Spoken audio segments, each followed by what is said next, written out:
Welcome back to the channel and welcome back to another quick pick prediction video. In this video, I'll be predicting the welterweight bout between Daniel Rodriguez versus Alex Morono. And how do I feel about this one right here is I'm going average confidence, Daniel Rodriguez to beat Alex Morono. And yeah, with this one, Rodriguez, average confidence. But yeah, I feel like Rodriguez is the much better striker. And in his last fight, his chin showed up against Kevin Gastelum. He had a good, Kelvin Gastelum. And you know, Kelvin Gastelum's a big heavy hitter, even at middleweight. So at welterweight, he was, and I think Kelvin Gastelum missed weight. He missed weight. He came down. He missed weight. He's a big punch already at middleweight. And at welterweight, missing weight, he was cracking Rodriguez some good shots, and Rodriguez's chin held up well. Rodriguez gave him a good scrappy fight. If anything, Gastelum was the one mixing and wrestling a bit. But yeah, I think Rodriguez is a much better striker than Morono, much better chin than Morono. Morono looked like a straight garbage can in his last fight. Man, really, he looked like a straight garbage can in his last two fights against guys he should look great against. And he went 1-1 in his last two fights. And Rodriguez hasn't really lost anyone too bad. He lost to Ian Gary, who's clearly one of the one of the more promising fighters of this era, like guy that's going to be in the title pictures and whatnot.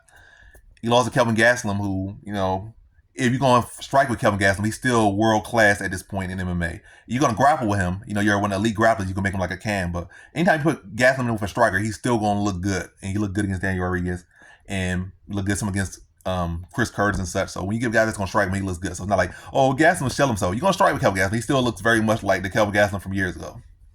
But you're going to grapple him. That's the easy path. So it's like, he lost to a good fight, is all I'm saying. And looked good in the loss.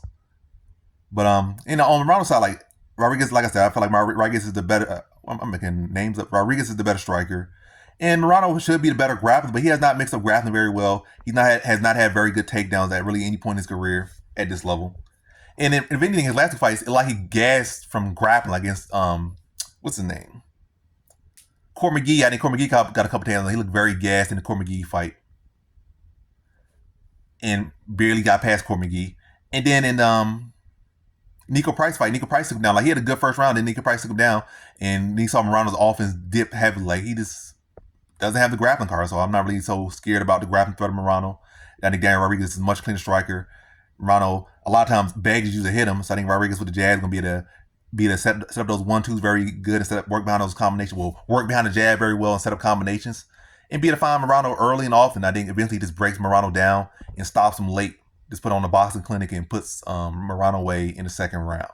So in this one, I have Daniel Rodriguez via second round TKO.